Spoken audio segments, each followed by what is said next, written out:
Alors, sans plus tarder, je remercie le docteur Brunet, que vous connaissez tous, d'être avec nous, à peine de retour de son séjour en France pour les entretiens Jacques Cartier, qui va nous parler de l'intelligence augmentée. Fabrice, bienvenue chez toi et je te laisse la parole.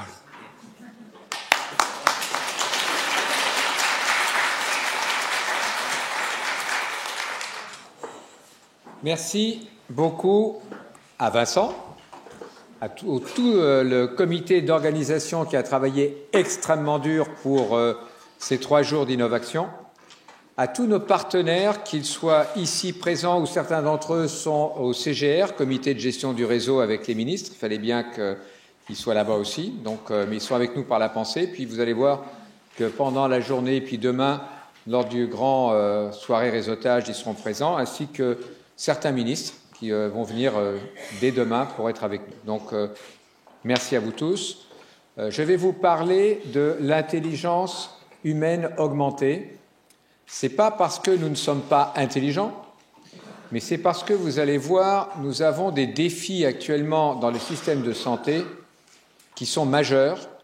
Et il va falloir que nous réfléchissions pour redéfinir et redessiner le système de santé ici et dans le monde. Comme Vincent l'a dit, je rentre des entretiens Jacques Cartier, où il y avait plusieurs directeurs, chercheurs, enseignants, doyens français qui travaillaient sur la redéfinition des systèmes de santé en France. Je vais d'ailleurs dans 15 jours être à Bordeaux, où nous allons retrouver 20 hôpitaux du réseau qui aussi réfléchissent sur la même chose. Et j'ai été il y a 15 jours ou 3 semaines en Israël, où nous avons rencontré 60 des CEO, donc des PDG des hôpitaux de notre réseau, qui réfléchissent aussi à la façon de se transformer. L'intelligence humaine augmentée, telle qu'on se l'a définie entre nous, c'est comment tous les moyens mis à notre disposition aujourd'hui en termes d'intelligence humaine, qu'elle soit individuelle ou collective, peut nous aider à mieux raisonner et à trouver des solutions pour les systèmes de santé. Alors, la première chose, c'est que les besoins de la population ont changé. Nos systèmes de santé, en France, 1948, ici, 1970, ont été dessinés essentiellement ou élaborés, conçus pour répondre aux besoins en termes de guérison de maladies et essentiellement de guérison de maladies aiguës. Mais petit à petit, les progrès de la médecine, l'amélioration de la prise en charge des patients ont introduit d'une part une guérison de certaines de ces maladies aiguës, qui toutefois restent présentes, mais également la survenue de plus en plus, associée à l'allongement de la vie, de maladies chroniques et de maladies complexes, intriquant des phénomènes aigus et des maladies chroniques, qui font en sorte que le système de santé aujourd'hui doit prendre en charge non pas uniquement la maladie, mais également la santé de façon plus générale, en accompagnant la trajectoire ou le cycle de maladie, mais également la trajectoire ou le cycle de vie. Alors je dis trajectoire ou cycle parce qu'en France, ils n'aiment pas trajectoire, ils préfèrent cycle. C'est pour ça qu'on leur a mis là, parce que c'est ce que je leur ai présenté. Mais en fait, je ne vois pas que ce soit un cycle, parce que quand on meurt, on ne redevient pas bébé, à moins qu'on soit dans 2001, Odyssée de l'espace. Mais en tout cas, les besoins de la population ont changé et nos systèmes, si nous ne le comprenons pas, ne seront incapables de répondre. D'ailleurs, dans la Presse Plus ce matin, on parlait des urgences et on disait que les urgences sont débordées. Elles sont débordées parce qu'elles sont mal utilisées. Il citait le MUHI, c'est-à-dire le CUSUM, le centre McGill, qui a répondu « Ils ne sont pas venus chez nous parce que sans ça, c'est exactement la même chose. » Et on dit à nos amis de McGill « Nous sommes sur la même longueur d'onde en termes de comblement de nos urgences. » Au-delà des besoins, la demande a changé. Et la demande a changé avec des éléments dont nous n'avons peut-être pas bien pris conscience, qui sont que l'ensemble de la demande de la population, dans tous les secteurs quels qu'ils soient, ont changé et ne passent plus par les liens physiques, interpersonnels, humains, mais de plus en plus dans des communautés virtuelles. Regardez le dating maintenant, les gens se marient non pas en se rencontrant physiquement, mais en se rencontrant dans des réseaux de rencontres. Ça nous pose une question, c'est comment allons-nous en tant que système de santé pouvoir répondre à ces nouvelles réalités, essayer de parler à vos teenagers, vos tweenagers, puisque maintenant le 10-12 ans c'est pareil, et même plus jeunes, ils ne communiquent plus de la même façon avec nous et parfois nous ne sommes pas capables, nous, de communiquer avec eux. Pourtant, si on veut les soigner, si on veut les prendre en charge, si on veut intégrer toute la trajectoire ou le cycle de vie, il va falloir que nous changeons pour nous adapter. En plus, nous avons aujourd'hui à guérir les maladies, promouvoir la santé, et ce qui apparaît de plus en plus, c'est augmenter l'être humain, ce qu'on appelle le mieux-être ou l'être mieux, qui va là aussi demander à ce que notre système de santé s'adapte, parce que nous ne sommes pas aujourd'hui dans cette logique. Nous sommes restés dans une logique des années 70 ou 50 pour l'Europe, où on était plus sur de la maladie aiguë. Donc il y a un véritable enjeu.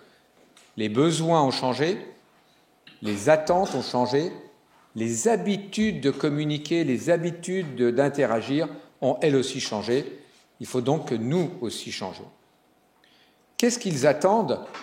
En fait, ça, c'est une diapositive que j'ai empruntée à notre futur compétiteur, qui est déjà présent, mais nous, on arrive sur le marché, qui est Singularity University de Palo Alto, Californie, dans la Silicon Valley. Et en fait, ce qu'ils travaillent actuellement pour que les systèmes de santé évoluent, c'est un système de santé qui soit de la même qualité et innovation qu'Intel, qui est la consistance de Starbucks. Ceux qui aiment le café Starbucks, ils peuvent le retrouver partout dans le monde avec le même goût. Moi, personnellement, je ne l'aime pas, mais c'est vrai que c'est le même goût quand je l'ai essayé. Être aussi innovant que Tesla, avoir la fiabilité de FedEx, on est sûr que ça arrive, maintenant Amazon est encore meilleur, qui est la commodité d'Amazon, où partout, vous savez que maintenant on livre les médicaments avec Amazon par drone, avec des compartiments dans lesquels on peut avoir la température exacte pour le médicament ou pour le vaccin pour qu'il arrive livré à distance dans les bonnes conditions. L'expérience de Nordstrom, je vais demander à ma femme qui est Nordstrom, et le prix de Walmart. Je m'arrête juste une seconde sur le prix de Walmart parce que c'est ça que les gens attendent, c'est qu'on baisse en permanence nos prix alors que la médecine monte ses prix et l'innovation monte ses prix et ses dépenses en permanence. Donc comment allons-nous résoudre ça ? Alors il y a des nouveaux moyens qui apparaissent et à côté de l'intelligence artificielle, je vais aussi parler de la venue des objets connectés. Les objets connectés, quand ils sont arrivés, ont transformé l'accès aux patients et à la population, qui ne va pas obligatoirement venir, ils viennent encore dans les urgences ou en première ligne, mais qui maintenant vont venir de plus en plus avec les objets connectés pour répondre à leurs besoins et à la demande dont on parlait tout à l'heure. Ces objets connectés, c'est la deuxième partie de la révolution qui fait en sorte qu'aujourd'hui nous nous trouvons dans un nouvel environnement.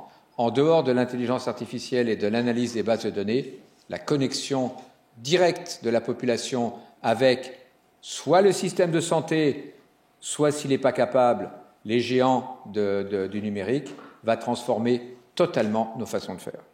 Donc ces objets connectés, là c'est Alexa. Moi j'aime bien Siri, mais Alexa, il paraît qu'elle est gentille aussi.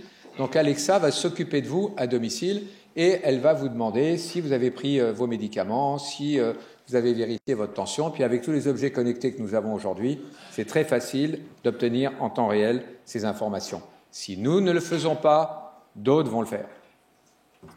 Exemple d'innovation, il y en a. Je n'ai pas voulu faire tout là parce que ça va depuis l'analyse permanente de ce que vous respirez, expirez, inspirez suer, déféquer, etc.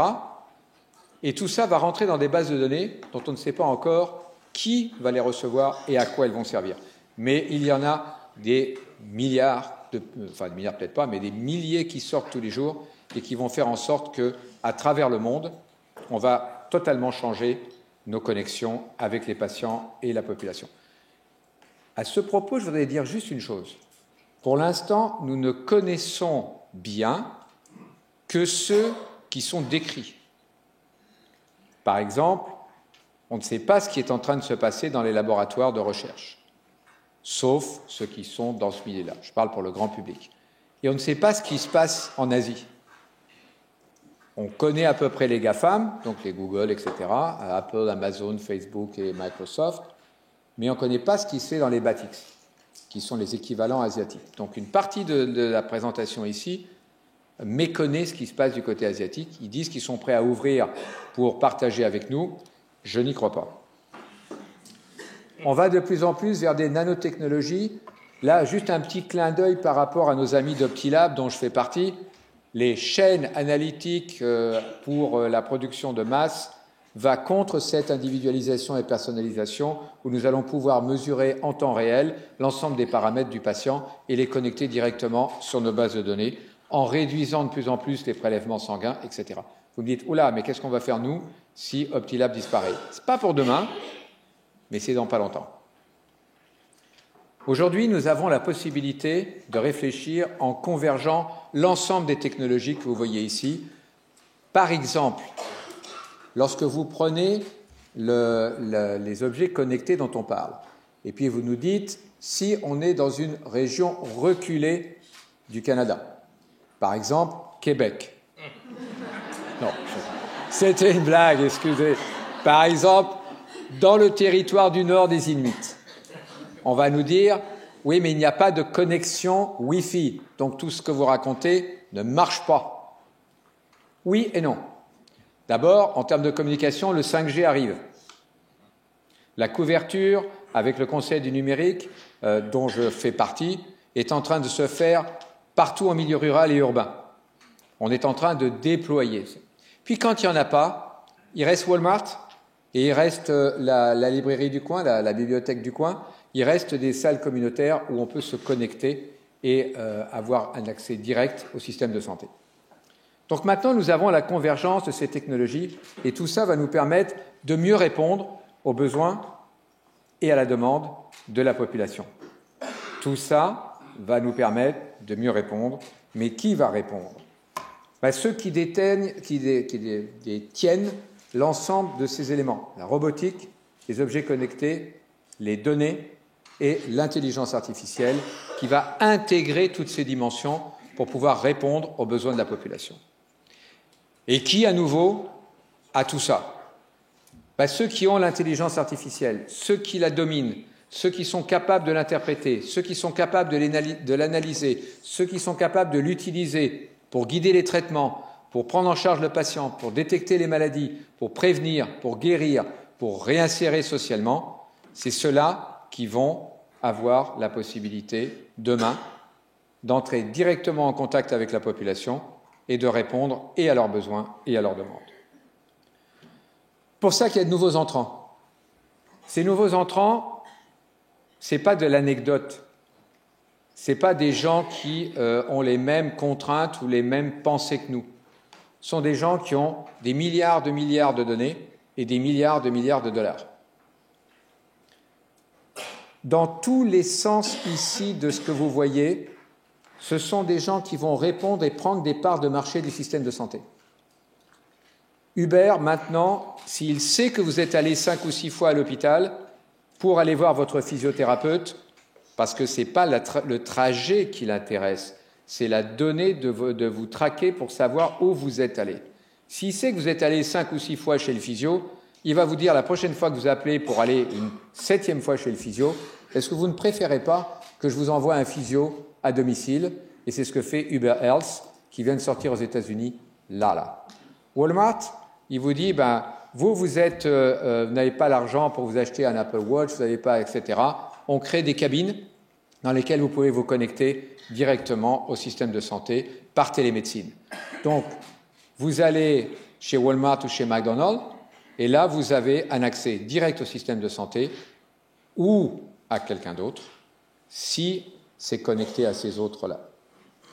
Je vous ai dit tout à l'heure l'exemple de Amazon qui vous livre les médicaments maintenant n'importe où, commandés par Internet ou recommandés par votre médecin, selon les cas. Donc ça, c'est la première partie de la réflexion. Il y a des besoins, il y a une demande, elles ont changé. Les besoins ont changé, les demandes ont changé. Notre système de santé n'évolue pas. Nous avons beau faire des band-aids, là, des pansements, on essaye de faire des pansements tout le temps, on injecte beaucoup d'argent, mais ça ne marche pas, parce que la philosophie du système de santé reste celle des années 50 ou 70. Si nous ne le repensons pas, nous perdrons notre place par rapport à la santé. Et pourquoi c'est important que nous gardions cette place ? Parce que nous sommes des lieux de connaissance, de savoir, mais nous sommes aussi des lieux de respect de la personne humaine. Nous sommes des défenseurs, hier on avait une très belle table ronde, nous sommes des défenseurs de l'éthique, défenseurs du droit, même s'il est contextualisé dans un pays donné à un moment donné, ce sont nos valeurs qui sont là.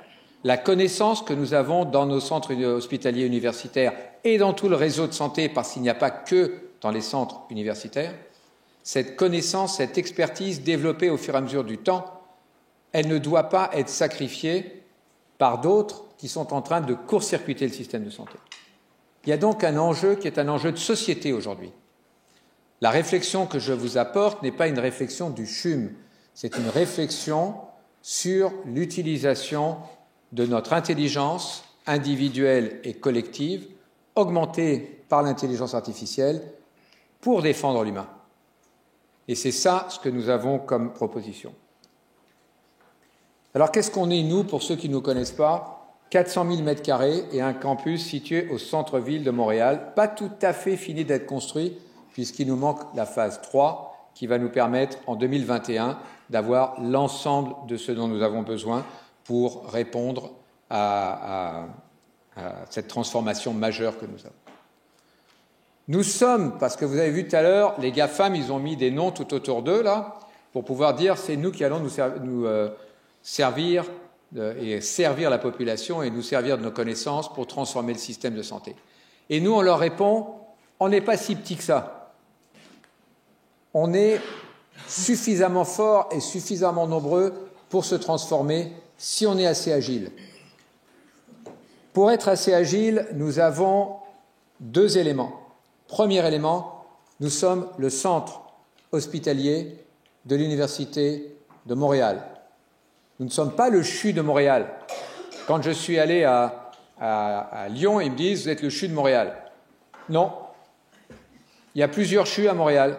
Il y a le CHU Sainte-Justine. Il y a Marc Girard qui est là et que je salue. Il y a le CUSUM. Et puis, il y a les instituts. Il y a l'hôpital juif, qui sont eux aussi des hôpitaux qui détiennent de la connaissance et qui sont universitaires. Plus tous les CIUS qui sont universitaires également et affiliés. Mais nous sommes le centre hospitalier de l'Université de Montréal. Nous avons la puissance de feu complète de l'Université de Montréal et notre CA, dont le recteur et la vice-rectrice font partie, appuie cette démarche.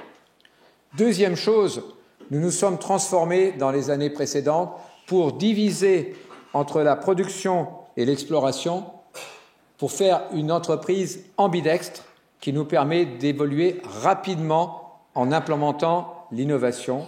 Et puis, comme vous voyez autour, on n'a pas limité l'ensemble de nos partenaires pour pouvoir transformer à la fois notre organisation, mais le système de santé en général. Et puis, comme je vous l'ai dit tout à l'heure, nous sommes présents et nous avons un réseau mondial de 100 hôpitaux universitaires. Ces 100 hôpitaux universitaires ne sont pas tous francophones, ils sont aussi allophones, mais ils ont le même problème que nous. Comment, face aux nouveaux entrants, les systèmes de santé vont évoluer et comment allons-nous le faire ? Alors, je vous donne quelques exemples rapides, puis après on pourra passer aux questions si vous voulez, de ce que nous avons développé ici. Donc la première chose, c'est la culture. C'est une culture de créativité et d'innovation. Nous devons en permanence nous demander, dans ce que nous faisons tous les jours, est-ce qu'on répond bien aux besoins? Est-ce qu'on répond bien à la demande? Est-ce qu'il y a une autre façon de faire? Et comment se transformer? Il y a une intégration des innovations. Nous avons structuré notre écosystème interne et externe et notre réseau mondial pour être prêt. Voici quelques exemples. Nous avons des laboratoires de chirurgie expérimentale. On lance le laboratoire, qui n'est pas un laboratoire, qu'on appelle ça un centre d'expertise en chirurgie robotique, dans lequel aujourd'hui nous allons évaluer toutes les composantes de la chirurgie robotique et plusieurs hôpitaux du réseau mondial sont en train de travailler avec nous sur ce nouveau CECR. Nous avons la même chose en industrie pharmaceutique et nous travaillons de plus en plus pour aller vers une médecine personnalisée avec des tests génétiques, des tests ciblés et une thérapeutique accompagnée en fonction des besoins du patient, du type de maladie et du type de traitement que nous appliquons. La recherche clinique, nous avons ici un centre d'investigation clinique parfaitement opérationnel et qu'on peut encore augmenter en termes d'activité. Nous avons un laboratoire de simulation qui nous permet d'implanter des innovations en même temps qu'il forme les nouveaux acteurs. Nous avons des technologies et là, l'apprentissage de ces technologies en même temps que nous les réalisons. Et puis nous avons des laboratoires vivants un peu partout dans l'organisation, ce qui nous permet, non pas comme dans les projets pilotes autrefois, mais dans le laboratoire vivant, d'adapter au fur et à mesure des constatations l'innovation ou les équipes à l'innovation pour la faire réussir le plus rapidement possible. Maintenant, nous rentrons dans cette intelligence artificielle ou cette intelligence humaine augmentée qui est une innovation de rupture. Je m'arrête un instant. L'innovation, jusqu'à présent, peut être de continuité ou de rupture. Quand elle est de continuité, l'adaptation est progressive. Quand elle est de rupture, elle va entraîner un choc. Ce que les gens utilisent comme mot sur l'intelligence artificielle, pour le choc qu'il va créer, c'est le mot tsunami, qui doit être un mot italien comme spaghetti. Je pense. Enfin, je ne sais pas. Les Italiens ont tout inventé. Bon, je suis italien d'origine. Non, c'est vrai. Nanotechnologie. Nous travaillons sur les nanotechnologies actuellement au CHUM. Robotique. Ça, c'est une chose que nous partageons aussi avec le CHU Saint-Justine et le Centre d'adaptation Marie-Enfant, le Technopôle que nous sommes en train de lancer. Et Elisabeth est là, présente dans la salle, que je salue. Les imprimantes 3D avec la possibilité, par intelligence artificielle, de simuler, en combinant le 3D et la chirurgie, quel va être le résultat dans quelques années pour le patient et d'ajuster la chirurgie en temps réel. L'intelligence augmentée, qui combine l'humaine et l'intelligence artificielle, c'est la dernière étape de nos innovations, c'est la dernière sortie. Elle est déjà venue chez nous sans qu'on s'en rende compte. Et on a déjà 80 projets ou réalisations en cours qu'on n'avait même pas inventoriés. Donc la première chose qu'on a fait, c'était de voir est-ce qu'on était en train de faire de la prose sans le savoir, comme Monsieur Trissotin, c'est ça? C'est pas lui? Quelqu'un comme ça, de chez Molière. Donc, globalement, l'intelligence augmentée au CHUM, c'est pour développer l'écosystème, constituer des outils de la décision et améliorer de façon continue les soins et la santé de la population. Quelques exemples. Le CHUM Télésanté, nous sommes en train d'accélérer notre plateforme télésanté pour toucher l'ensemble de la population sur tout le territoire, Couplé à l'unité de santé internationale, Karina est dans le coin, je l'ai vue tout à l'heure, elle est là, qui nous permet, avec nos 100 hôpitaux en permanence, de rentrer leur façon de penser, leur façon de faire, et les adapter pour chez nous. Quelques exemples. Le CHUM connecté pour soigner, moniteur implantable, etc. On en a eu une très belle illustration hier. À ce propos, je vous dis, ceux qui ont une Apple Watch, qui détecte, je crois que ce n'est pas encore valide au Canada, mais si vous l'avez acheté aux États-Unis, ça marche, qui détecte si vous faites une fibrillation auriculaire, c'est-à-dire votre cœur s'emballe, comme le mien en ce moment en train de vous parler, surtout quand je regarde Paul Larchevêque, parce que ça m'émeut. Donc, vous faites un épisode des fibrillations auriculaires. Jusqu'à présent, vous ne le saviez pas, vous étiez content, et vous sortez d'ici en disant « Paul, tu m'as fait de l'effet ». Mais là, en l'occurrence, ça va vous dire « Tu fais une fibrillation auriculaire. Quelle va être la réaction ?»« Ouh là là là là là, je vais mourir. » Peut-être que vous allez mourir de peur parce que ça va vous aggraver, mais peut-être tout simplement vous allez dire « Je vais voir un cardiologue ». Si vous allez voir un cardiologue, mon ami du UHN, qui travaille sur le Research Center, UHN c'est University Health Network de Toronto, dit « Ça a augmenté ses consultations de 30%, j'ai pas le temps de voir mes vrais patients avec tous ceux qui arrivent ici. » Donc, qu'est-ce que vous allez faire? Vous allez dire « Google, Apple, puisque là c'est Apple, qu'est-ce que je fais ?» Et là, Apple va vous dire « T'inquiète pas, c'est juste une fibrillation auriculaire, t'as pas de quoi t'affoler. » Si c'est nous qui le disons et qui meurt, c'est nous qui sommes responsables. Si c'est Apple qui le dit et qu'il meurt, Apple n'est pas responsable. Tout au moins, c'est en ce sur quoi nous travaillons. Et vous comprenez bien qu'actuellement, le CHUM est en train de développer toutes ses connaissances pour savoir où on va et comment on y va. Un autre, c'est pour la rétinopathie diabétique. Ce que dit Salim, où est-ce qu'il est Salim? Il ne doit pas être là, il doit travailler. Le chef du département d'ophtalmo, c'est que ça diminue la pression, non pas oculaire, mais la pression sur les ophtalmos qui peuvent de ce fait se concentrer sur autre chose et avoir plus de leur temps dédié et de leurs compétences à une pratique qui correspond aux besoins de la population. Donc avec diagnose et la rétinopathie diabétique, on peut détecter plus tôt, etc. Un autre exemple, c'est pour l'évaluation du langage. Quand vous êtes orthophoniste, c'est ceux qui s'occupent du langage, Cathy est orthophoniste, et que vous avez un enfant ou un adulte qui vient, la plupart du temps, dans la consultation, surtout un enfant, il ne parle pas parce qu'il a peur. Donc, vous faites 3 ou 4 consultations, il ne dit jamais rien. Vous dites, il est muet? Puis non, il n'est pas muet, mais il n'a pas envie de vous parler. Maintenant, vous lui donnez un téléphone. Et là, il est devant son téléphone portable et il parle.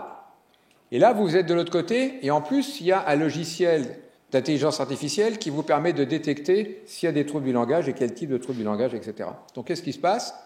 En fait, vous gagnez 3 ou 4 consultations et vous affinez votre diagnostic par de l'intelligence artificielle associée. Vous soulagez le système de santé et vous donnez une réponse. Sauf que si la réponse n'est pas donnée par nous, quelle est la valeur et est-ce qu'elle sera aussi bonne que nous? Je ne vous dirai pas que oui, elle va être aussi bonne que nous, parce que les Google et autres prennent nos meilleurs experts, les payent, et ceux que nous avons formés avec les deniers publics, aussi bien à l'université qu'ici, sont directement recrutés par nos adversaires pour les payer, pour qu'ils donnent la garantie. Donc, obligatoirement, aujourd'hui, nous avons une compétition qui n'est pas obligatoirement sur les mêmes conditions que nous.